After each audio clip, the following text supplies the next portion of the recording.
മക്കളെ, NEET 2026 cancel ആയിരിക്കുകയാണ്. അപ്പം ഭയങ്കര വിഷമത്തോടെ ഇരിക്കുകയായിരിക്കും എക്സാമിന് നന്നായി പ്രിപ്പയർ ചെയ്ത് എക്സാം എഴുതിയ കുട്ടികൾ എന്നറിയാം. പക്ഷേ ഇത് നമ്മൾ വിഷമിച്ചിരിക്കേണ്ട സമയമല്ല, മറിച്ച് ഈ ഒരു ക്രൈസിസിനെ നമ്മൾ മാനേജ് ചെയ്യേണ്ട ടൈമാണ്. നമ്മൾ ഒരുപാട് വർഷം, ചിലപ്പോൾ 1 വർഷമോ 2 വർഷമോ 3 വർഷമോ ഒക്കെ ഇതിനു വേണ്ടി നന്നായിട്ട് ഹാർഡ് വർക്ക് ചെയ്ത കുട്ടികളായിരിക്കും. അപ്പം നിങ്ങൾക്ക് ഒരുപാട് കാര്യങ്ങൾ പറയാനുണ്ടാവും. നിങ്ങൾ പറയുന്നതൊക്കെ ശരി തന്നെയാണ് താനും. ഇതിലിപ്പോൾ കുറെ മിസ്മാനേജ്മെന്റ് ഇഷ്യൂസ് ഉണ്ട്. ഈ വിഷയം ഒരിക്കലും സംഭവിക്കാൻ പാടില്ലാത്തതായിരുന്നു. എന്നാലും നമുക്ക് ഇനി എന്താണ് ചെയ്യാൻ പറ്റുക ആലോചിക്കുകയാണെങ്കിൽ നമ്മൾ ഹാർഡ് വർക്ക് ചെയ്യുക എന്നുള്ളത് തന്നെയാണ്.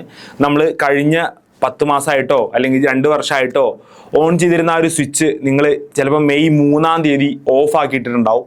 അപ്പോൾ ഇനി ഒട്ടും സമയം വേസ്റ്റ് ചെയ്യാതെ നമുക്ക് ആ സ്വിച്ച് പെട്ടെന്ന് തന്നെ ഓൺ ചെയ്യേണ്ടതുണ്ട്. കാരണം ഞാൻ നേരത്തെ പറഞ്ഞ പോലെ നമ്മുടെ സ്വപ്നങ്ങൾ നമ്മൾ ഒരു ക്രൈസിസിൻ്റെ മുന്നിലും കോംപ്രമൈസ് ചെയ്യാൻ പോകുന്നില്ല.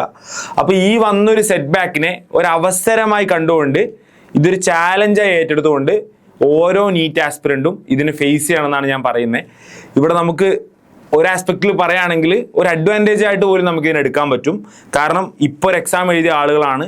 നിങ്ങൾക്കറിയാം നിങ്ങൾ എവിടെയാണ് നിങ്ങൾക്ക് മിസ്റ്റേക്സ് വരാൻ സാധ്യത ഉള്ളത് എന്നുള്ളത്, അല്ലെങ്കിൽ എന്താണ് നിങ്ങളുടെ വീക്ക്നെസ് എന്നുള്ളത്. അപ്പോൾ അത് ക്ലിയർ ചെയ്ത് അടുത്ത വരുന്ന ഒരുപക്ഷെ ചിലപ്പോൾ നിങ്ങൾക്ക് അടുത്ത 10 മാസം സേവ് ചെയ്യാനുള്ള ഒരു ഓപ്ഷനായിട്ടും ഇതിനെ മാറ്റാൻ പറ്റും. ചുറ്റുള്ളവർ എന്തോ പറഞ്ഞോട്ടെ, മറ്റുള്ളവർ എന്താന്ന് വെച്ചാൽ ചെയ്തോട്ടെ, ക്യാൻസലായ നീറ്റിനെ കുറിച്ച് ഓർത്ത് വിഷമിച്ചിരിക്കാതെ അല്ലെങ്കിൽ അതിനെപ്പറ്റി വിലപിക്കാതെ വരാൻ പോകുന്ന നീറ്റിനെ കുറിച്ച് ആലോചിച്ച് കൃത്യമായിട്ട് പ്രിപ്പയർ ചെയ്ത് കൃത്യമായിട്ട് പഠിച്ച് ആ നീറ്റ് 2026 നമ്മൾ ക്രാക്ക് ചെയ്യാൻ പോവാണ്. അപ്പം this is not a time to be disheartened. This is the time to be motivated, and let's crack NEET 2026.